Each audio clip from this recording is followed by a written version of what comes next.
Hello friends, मैं इतिहासिका इतिहास के सफ़रनामा में आपका बहुत बहुत स्वागत करती हूँ।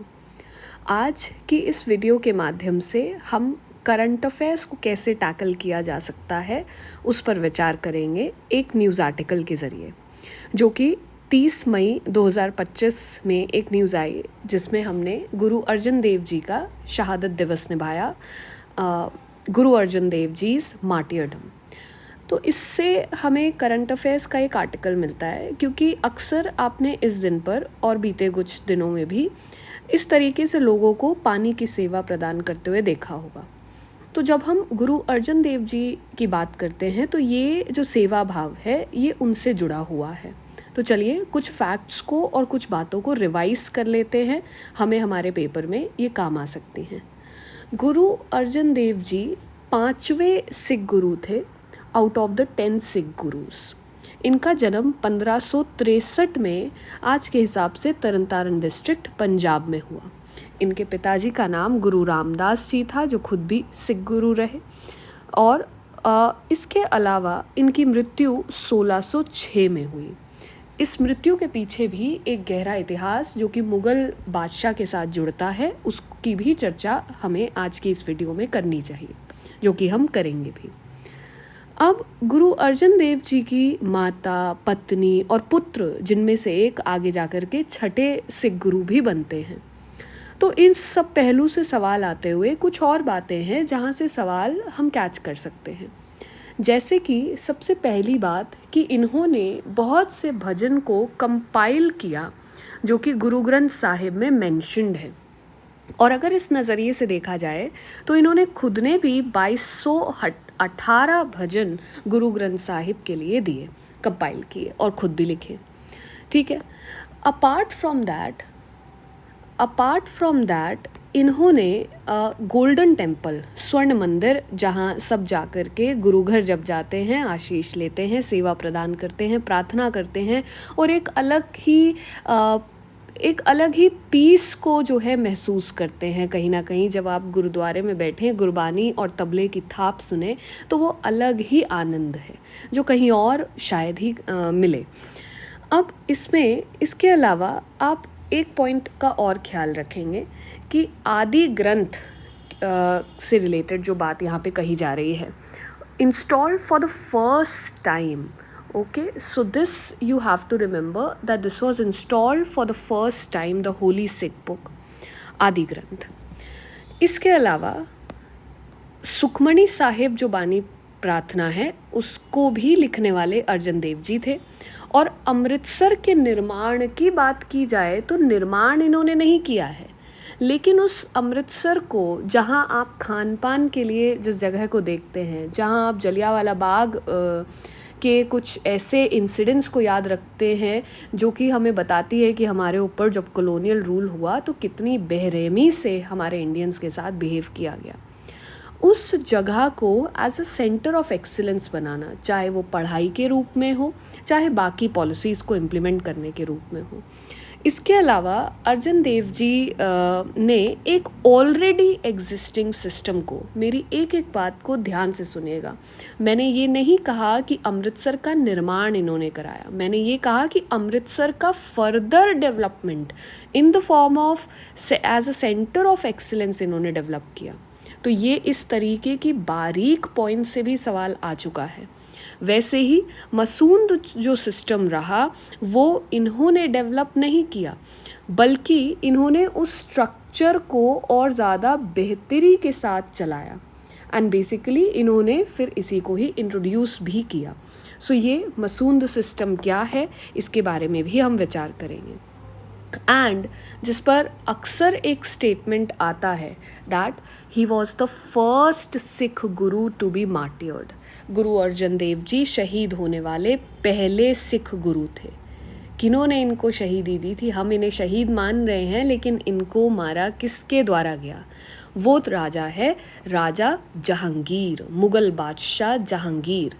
जहांगीर ने ऐसा क्यों किया? जहांगीर को जब हम याद यहाँ पे कर ही रहे हैं तो इधर ही ज़रा हम इसकी लगे हाथ चर्चा कर लें। जहांगीर की बात हम यहाँ पर इसलिए कर रहे हैं क्योंकि जैसे कि जहांगीर का शासन कब से कब तक चला, 1605 से 1627 तक आप जहांगीर का शासन देखते हैं। तो उसमें से केवल एक पॉइंट जो यहाँ शहादत से कनेक्ट कर रहे हैं तो वो समझते हैं। जहांगीर के शासन का विरोध करने के लिए Jahangir's rule was opposed by one of his son named Khusro. Khusro Jahangir का अपना बेटा, और ये इसके शासन का विरोध कर रहा था। अब आप प्रिंस खुर्रम को जानते हैं, ताजमहल का निर्माण कराने वाले बादशाह शाहजहां को जानते हैं, जिनका मूल नाम राजा खुर्रम था। तो जहांगीर जब ये देखता है कि खुसरो उसके शासन का विरोध कर रहा है, तो दूसरे बेटे को खुर्रम को इसके पीछे लगा देता है, और खुर्रम इस खुसरो को मार देता है 1622 में। अब इसमें अर्जन देव जी का क्या रोल है? बहुत से वर्जन्स हैं जो यहाँ पे हम ट्रेस कर सकते हैं, लेकिन अभी के लिए क्योंकि हम कॉम्पिटिटिव एग्ज़ाम्स के तरीके से इसको पढ़ रहे हैं, तो एक किताब आती है इंडियन हिस्ट्री पर वीके अग्निहोत्री जी की। उस किताब से कुछ स्टेटमेंट लेते हुए हम इस कहानी तक सीमित रहेंगे कि ये जो 5वें सिख गुरु गुरु अर्जन देव जी हैं, उन्होंने खुसरो के रिक्वेस्ट पर खुसरो को शरण दी जब ये तरन तारन में रह रहे थे, और खुसरो वहाँ जाकर के रहने लगा बचने के लिए। अब ऐसा सुनकर जहांगीर ने ना केवल खुसरो को मरवाया, बल्कि अर्जन देव जी पर पहले तो फ़ाइन लगवाया, लेकिन जब इन्होंने वो फ़ाइन नहीं दिया तो इसके बाद इनको कारावास में डाल दिया गया और वहाँ पर मार दिया गया। He was sentenced to death. So ये कहानी है जो आपको यहाँ पे याद रखनी है। अब जिस न्यूज़ आर्टिकल की मैंने बात की, उससे हमें कुछ सोर्सेज भी मिलते हैं, जैसे कि जहांगीर का ये सोर्स या यूँ कहें कि दाबिस्तान मुजाहिब हमें ये बता रहा था कि किस तरीके से गुरु अर्जन देव जी का अरेस्ट के ऑर्डर दिए गए। खुसरो जो कि इन्हीं का बेटा था जहांगीर का, कैसे वो ओपोज कर रहा था, और फिर गुरु साहिब ने जब फ़ाइन पे नहीं किया तो उन्हें बांध दिया गया और लाहौर के एक डेज़र्ट एरिया में उन्हें वहाँ पर रखा गया। सूरज की किरणों में उन्हें बस यूं ही मरने के लिए छोड़ दिया गया। एक्सेसिव हीट और हार्डशिप को बर्दाश्त उन्हें करना पड़ा। तो ये कुछ मंज़र हमें दाबिस्तान मुजाहिब का सोर्स जो है बता रहा है कि किस तरीके से गुरु अर्जन देव जी के साथ बिहेव किया गया। जहांगीर अपनी खुद की ऑटोबायोग्राफी में इस बात का वर्णन करता है।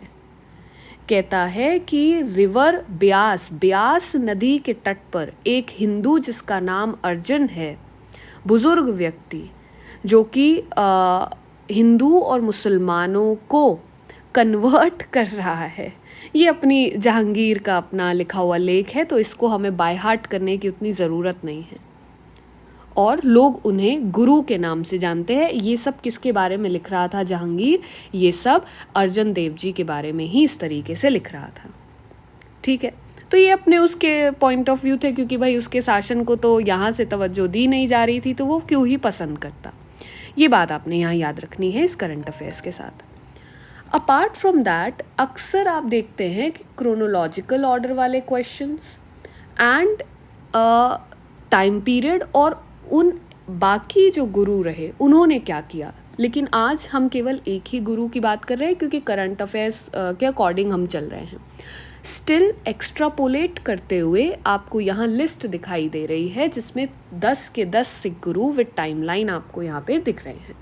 गुरु नानक देव जी, फिर गुरु अंगद देव, गुरु अमरदास जी, गुरु रामदास, गुरु अर्जन देव जिनकी आज हमने चर्चा की, फिर इन्हीं के बेटे गुरु हरगोविंद जी, फिर आते हैं गुरु हर राय साहब, एंड देन गुरु हर कृष्ण साहब, गुरु तेग बहादुर जी, और फिर गुरु गोविंद सिंह जी। ठीक है, तो यहाँ से इस तरीके से आपके क्रोनोलॉजिकल टाइप के जो क्वेश्चंस हैं वो भी पूरे हो जाएंगे। ऑल राइट, अब इस के बेसिस पर कुछ टाइप ऑफ क्वेश्चंस देखते हैं जो ऑलरेडी आ चुके हैं, और ये क्वेश्चंस आपको चैनल के पोस्ट सेक्शन में भी दिखाई दे रहे थे। हालांकि ये सीधे सीधे इस करंट अफेयर्स से नहीं है, लेकिन मैं बस आपको already existing type of questions दिखाना चाह रही हूँ कि बाकी के सिख गुरु से भी और अर्जन देव जी की भी जब बात आती है तो वो किस कैटेगरी के क्वेश्चंस ऑलरेडी तमाम आयोग बना चुके हैं। ये जो क्वेश्चंस हैं यूपीएससी के अलावा असिस्टेंट प्रोफेसर और टीजीटी पीजीटी के पीवाईक्यू से लिए गए हैं, तो इसलिए सभी बच्चे इसको ध्यान से अटेम्प्ट करेंगे। आपको इन सब का उत्तर पोस्ट में देना है जो ऑलरेडी मैंने चैनल पर अपडेट किया है। सो पहला क्वेश्चन, हु स्टार्टेड होला मोहल्ला? होला मोहल्ला किसने प्रारंभ किया? गुरु अर्जन देव जी ने, गुरु हरगोविंद जी ने, गुरु हरकृष्ण किशन जी ने, गुरु गोविंद सिंह जी ने। ये आपके 4 ऑप्शंस हैं। अगला क्वेश्चन देखिए, following Sikh Guru had band the consumption of tobacco and smoking. निम्नलिखित सिख गुरु ने धूम्रपान तथा तंबाकू के निषेध की आज्ञा दी थी। कौन थे ऐसे गुरु? श्री गुरु नानक देव जी, गुरु तेग बहादुर जी, गुरु अंगद जी, गुरु गोविंद सिंह जी। ये 4 ऑप्शंस हैं। The next question is, which Sikh Guru transformed the Sikh into military organization by establishing the Brotherhood of Khalsa? ये बहुत इंपॉर्टेंट क्वेश्चन है। ये कई दफ़ा अलग अलग आयोगों ने बार बार पूछा है, तो इसलिए इसको ध्यान से उत्तर दीजिएगा। गुरु नानक जी, गुरु तेग बहादुर जी, गुरु गोविंद सिंह जी या गुरु हरगोविंद। एक बार इसी क्वेश्चन को जब हम हिंदी में देखते हैं तो ये क्वेश्चन हमें कह रहा है, किस सिख गुरु ने खालसा की स्थापना कर सिखों को एक सैनिक संगठन का रूप दिया या एक संगठन का रूप दिया? ठीक है, सैनिक शब्द को भी हम यहाँ से हटा सकते हैं। गुरु नानक जी, गुरु तेग बहादुर, गुरु गोविंद सिंह जी, गुरु हरगोविंद जी। ये आपके 4 ऑप्शन हैं। सो देखिए, बहुत छोटे छोटे इंसिडेंसेस जो हमारे न्यूज़पेपर में कवर किए जा रहे हैं, इस तरीके से हिस्ट्री से रेलेवेंट फैक्ट्स और टॉपिक्स को हम रिवाइज कर सकते हैं और साथ ही साथ आपका जो हिस्ट्री से जुड़े हुए करंट अफेयर्स है वो इसी चैनल के माध्यम से पूरा होता जाएगा। तो अगर आज की वीडियो आपको अच्छी लगी हो तो आपने क्या करना है, इतिहास का सफ़रनामा यूट्यूब चैनल को सब्सक्राइब कर लीजिए और अगर ये वीडियो पसंद आई तो लाइक, शेयर और कमेंट करना नहीं भूलेंगे। इसी के अलावा आपको 2 और चैनल जो आपकी सहायता के लिए हैं, इसी वीडियो के माध्यम से मैं आपको QR कोड दे रही हूँ ताकि आपके लिए ईजी हो जाए इसे स्कैन करना। ये हमारे इंस्टाग्राम पेज का लिंक है, आप इसे फॉलो करिए और लाइट मैनर में रील्स के माध्यम से आप फन लविंग तरीके से हिस्ट्री को याद कर सकते हैं। ऑल्सो आगे आने वाले समय में जो आपके नोट्स का PDF होगा वो भी डिस्पेंस करने में हमें मदद करेगा यही पेज, तो इसलिए आप सब इस पेज को ज्वाइन कर लीजिए। देन अगला कि आपको वीडियो की नोटिफिकेशन मिलती रहे और नोट्स जो है बहुत ज़रूरी, जो क्लास नोट्स हैं वो साथ ही के साथ इस चैनल के माध्यम से आप तक पहुंचाए जाते हैं, तो इसे भी ज्वाइन करना ना भूलें। ये टेलीग्राम पेज का लिंक है, आप इसे स्कैन करिए और आप इजीली हमारे ग्रुप के साथ जुड़ जाएंगे जिसका नाम है इतिहास का सफ़रनामा। ऑल राइट, सो आज के लिए बस इतना ही। आशा है आप सब लोग ठीक हैं और मज़े से तैयारी करने के लिए तैयार हैं। 150 सब्सक्राइबर्स पूरा होते ही पहली लेक्चर जो है आप सबके साथ शेयर कर दिया जाएगा, जिसका टॉपिक मैं ऑलरेडी डिस्क्लोज़ भी कर चुकी हूँ, जो कि है लेटर मुगल्स। मॉडर्न इंडिया का पहला टॉपिक जो हम लेंगे वो रहेगा लेटर मुगल्स, उत्तर मुगल काल शासक। तो जल्दी से जल्दी 150 सब्सक्राइबर्स पूरा करा दीजिए। आज के लिए बस इतना ही। बहुत बहुत धन्यवाद।